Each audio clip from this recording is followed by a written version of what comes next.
560, The Answer. Good morning. What up? It's Dan and Amy, and we're honored again to have our friend, part of the Salem family, nationally syndicated radio talk show host. I've enjoyed his movie reviews for many, many moons, as well as his thoughtful work, both in sound and in print. And speaking of that, The American Miracle, Divine Providence and the Rise of the Republic is Michael Medved's new book. We're going to talk to him about that and many, many other things. Michael Medved, thanks so much for joining us. Appreciate it. Hey, good morning, Dan. Good morning, Amy. Good morning. So let's start, before we get to the book, The American Miracle, let's start with a little bit of political talk. That's kind of what we do here. And I know you were not the biggest fan of Trump, the candidate. What's your assessment of Trump, the president-elect, and his cabinet selection so far? I think so far he's been very reassuring that he does intend a presidency based on conservative reform. There have been some glitches.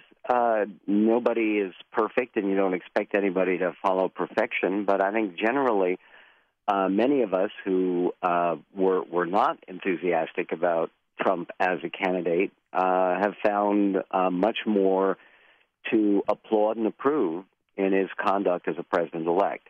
Now, it doesn't include everything. I mean, I think this morning a lot of the focus has been on the selection of General Flynn as his national security advisor, given some of the things since he left the military 2 years ago that General Flynn has been involved with. And my suspicion is, I'm not quite ready to say, well, yeah, this is definitely going to happen, but I think it's likely that General Flynn will withdraw and he'll find a more worthy and appropriate national security advisor. Especially, too, because his son retweeted I know you don't want to talk about it, but the Pizzagate talk about and it's fake news, and that's his spokesperson. Well, it's his son. But one little wrinkle there. I mean, if they dig in, remember, his national security advisor does not require Senate confirmation. No, absolutely not. And nor does the White House chief of staff. However, I don't believe that Trump would ever come forward and say, I made a mistake here and I'm withdrawing the nomination. But I think that General Flynn, who is a patriot, no doubt, has served his country in the military for many years, will understand that his own future as national security advisor, which, by the way, that's the job more than any other, where you're supposed to evaluate the intelligence reports that are coming in, advise the president. It's the counterbalance to a Secretary of State. And given the fact that the General Flynn, not just his son, who is his chief of staff, but General Flynn himself, has retweeted some stuff of completely dubious provenance, stuff that really isn't based on anything. I think that his ability as an evaluator of intelligence is probably suspect and questionable.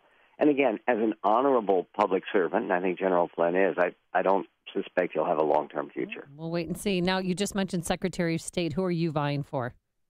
Look, I think all of the people, nearly all of the people who President-elect Trump has talked about appointing are terrific choices that would be a very big improvement over John Kerry, which I think is the crucial question. I think John Bolton I've known since college and law school, where we were in the same place, believe it or not. He kept the mustache. I lost mine. Yeah. But John Bolton would be a great choice. I think Mitt Romney would be a great choice. I think John Huntsman would be a great choice. The only one that I think, again, is fading in likelihood is Rudy Giuliani. But virtually everyone else that Mr. Trump has mentioned or has been thrown up there, including the interesting prospect of Senator Joe Manchin of West Virginia, I think they're all distinguished and serious and appropriate nominees. Maybe you should bring the mustache back to kind of operate in solidarity with Bolton.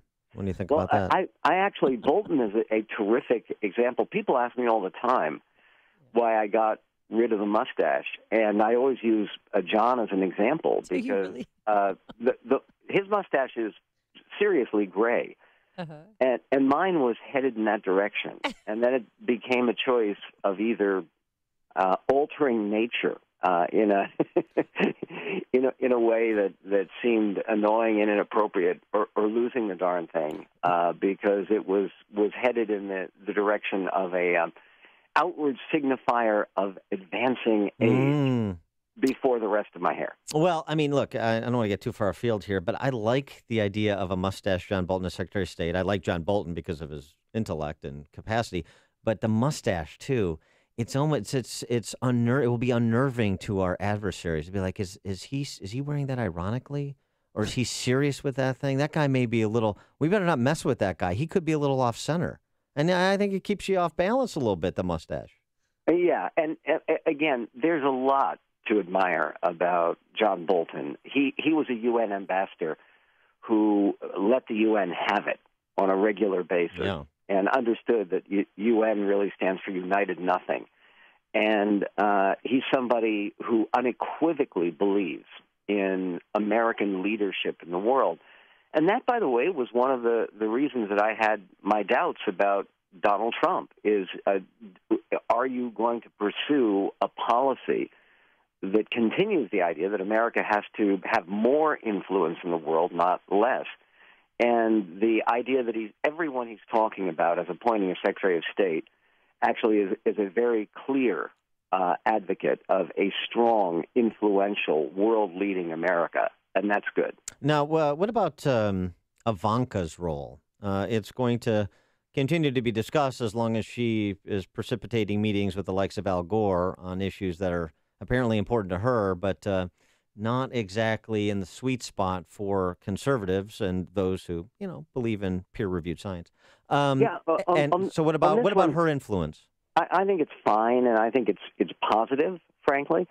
And on this one, I'm encouraged by the way that the president-elect has conducted himself.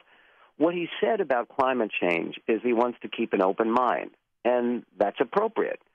And the idea that he met with Al Gore, I think it's a great gesture. He has to bring the country together. I think he should meet with all leading Democrats.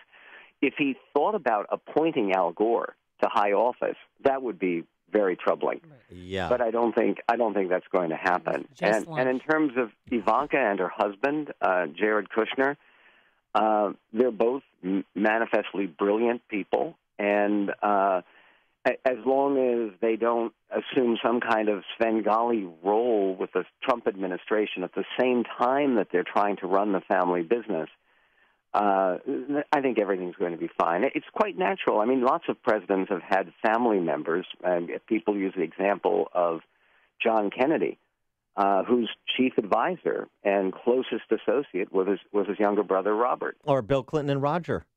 Well, that's a little different. But, I mean, Ivanka is pushing her agenda. Not so much. I think Roger was too busy in federal custody during that. So you think it's appropriate? I mean, she brought up to her father, 6 weeks of paid maternity leave, in child care, tax reductions for working moms who also have to pay for child care.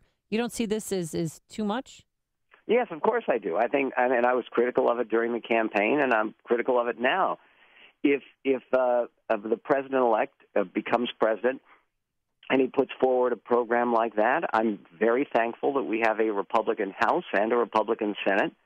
They're going to shoot him right down. That's a kind of program that went further than anything Obama has suggested, and it's the kind of big government power grab, intruding big government in the domain of families, that I think that any true conservative will advise Mr. Trump and will advise the president to stay away from, regardless of how his daughter feels. All right, I want to get a little bit of handle on your new book. This is one of the reasons Michael Medved is so popular, thoughtful arguments steeped in logic, evidence, and history. And your new book, The American Miracle, Divine Providence and the Rise of the Republic, tells a bit about the history of the United States and an uncanny pattern that runs through it. Yeah, I mean, look, I think that one of the problems that we have as a country right now is that so many people, when they think about our country, express guilt rather than gratitude. And part of the idea there is that the United States is so fortunate when you look at all the nations of the world and you look around the world. I know that during the campaign there was this mantra that the United States doesn't win anymore, that we're becoming a third world nation. Well, it's not true. The United States of America is the most powerful, prosperous, influential country anywhere on earth, and that's a good thing. The question is, how did it happen? Because it's incredibly unlikely. If you look back 500 years, which is kind of an interesting exercise, no one would have predicted that the dominant civilization on earth would have emerged in North America, which was lightly settled. Most of the world didn't even know it existed. So what happened? And what our founders believed, and what all significant American leaders have said they believed, from Lincoln through Franklin Roosevelt, Theodore Roosevelt, John Kennedy, Ronald Reagan, all of these folks have believed that America rose because this was the will of God and because there was a higher power that directed our destiny. It wasn't just random. It didn't just happen. America is no accident. And what the American miracle does, and it's one of the reasons I'm proud to say that on Amazon now in its category, the book is like number 2 most wished for Christmas gift. Nice. Good.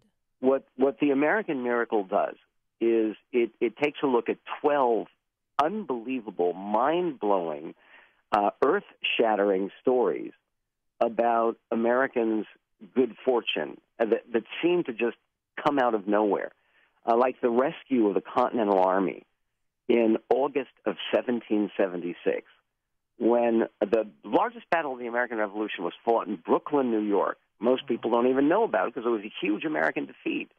Our side almost got wiped out. We are surrounded by the British. It's just a question before George Washington is captured, probably tried for treason and hanged, and the Continental Army is disbanded and the revolution is lost. And it literally was a series of meteorological events that everyone at the time, including Washington, by the way, saw as a miracle that rescued the Army.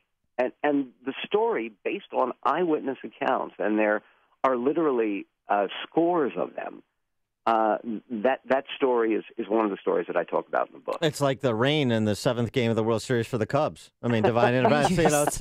And both are cataclysmic events. Valley Forge and Game 7. Unfortunately, the World Series was too late for me to write about in this book. Next book.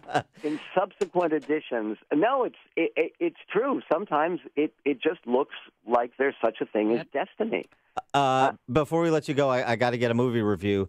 Will Hacksaw Ridge go down as one of the top 10 war movies of all time? Yeah, I think it could and should. I love the film. I certainly hope it gets nominated for Best Picture. But you know what's, again, fascinating to me, and you talk about special blessing for America.